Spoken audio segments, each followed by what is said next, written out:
Snow slid across the empty town square in slow, quiet waves, catching the weak glow of Christmas lights like tiny pieces of broken glass. The lights trembled in the wind, blinking softly as if they were unsure they should still be shining. Somewhere, a loose ribbon scraped against a metal pole. Somewhere else, a bell chimed once and then fell silent. The night felt paused, watching, waiting. On a frozen bench near the center of the square, a woman sat very still, as if movement itself might cause something fragile to collapse. Her arms were wrapped tightly around a bundled infant, and on either side of her, two small girls leaned in, sharing her thin warmth. Snow clung to their boots and the hems of their coats. Their breaths came out in pale clouds that vanished almost as soon as they appeared. Her name was Harper Crane, though no one in the square knew it. No one knew that her fingers were shaking not just from the cold but from the quiet fear pressing against her chest. No one knew how much effort it took for her to sit upright, to keep her shoulders straight, to whisper soft words to her baby so her voice would not break. Christmas was meant to sound like laughter and doors closing gently behind families. Tonight, it sounded like wind. June, the older girl, shifted closer and tugged at Harper's coat. Her voice was barely there. She asked if Santa maybe got lost this year. Harper didn't answer right away. She stared ahead, blinking slowly, forcing the tears back where they belonged. She smiled, a small, careful smile, and told June that sometimes even Santa had to take the long way. What Harper did not say was that she had taken the long way too. 8 months earlier, life had still felt solid. There had been a table, a job, a man who laughed too loudly when he burned dinner. Then Oliver was gone just like that, and the world had not paused the way people say it does. Bills kept arriving. The store where she worked closed without warning. The landlord waited, then stopped waiting. 2 days before Christmas, Harper packed what she could into an old stroller and walked. She didn't know where she was going, she only knew she could not stay. Across the lot, beneath a street lamp that flickered more than it shone, a maroon pickup truck idled. Its engine hummed low, steady, almost thoughtful. The driver sat inside longer than he needed to. His name was Calder Briggs, and he had returned to this town a week ago with a duffel bag and a service dog named Arrow. The streets were familiar, but they didn't feel like home anymore. Too quiet, too full of memories that didn't fit who he was now. Calder noticed the bench without meaning to. At first, it was just a shape. Then he saw the way the woman leaned forward, the way the girls pressed into her sides, the way the smallest bundle moved just enough to be alive. He told himself to keep driving. People had their own lives, their own lines they didn't want crossed, but the image stayed with him, heavy and persistent.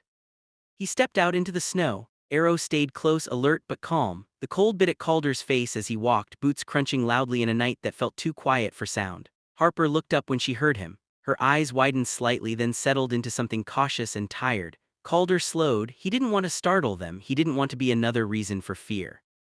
They looked at each other for a moment that felt longer than it was. Calder noticed the way June's hand tightened on Harper's sleeve. He noticed the baby stir and let out a soft cry that cut straight through him. He had heard that sound before in places far from Christmas lights. He had promised himself then that if he ever had the chance to help, he would not look away. He knelt so he was level with the girls. Arrow sat beside him, solid and quiet. The girls watched the dog more than the man, and some of the tension left their shoulders.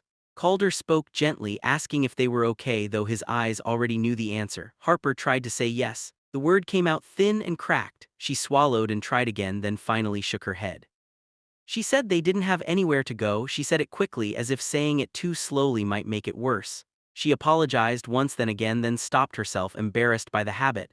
Calder felt something tighten in his chest, not pity, something closer to respect. Survival took courage, so did admitting you couldn't do it alone anymore.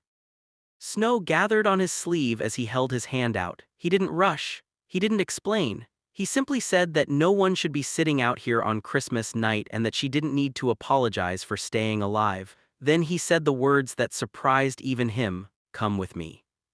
Harper hesitated. Trust felt like thin ice now. One wrong step and everything could sink. She looked at June and Marlowe, at their red noses and tired eyes. They didn't speak. They didn't need to. When Harper looked back at Calder, she didn't see pressure. She saw patience. She placed her hand in his.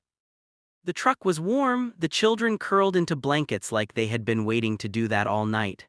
Arrow settled at their feet. Calder drove without music, without questions. He brought them somewhere simple and safe. Light, heat, food placed gently within reach. He gave them space.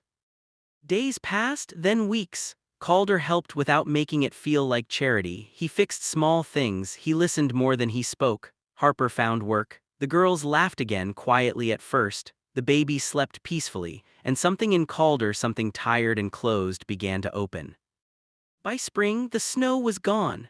Harper stood in a yard watching her children play with Arrow, the sound of their laughter light and real. Calder stood beside her. They didn't say much. They didn't need to. Some kindness doesn't arrive loudly, it arrives and stays.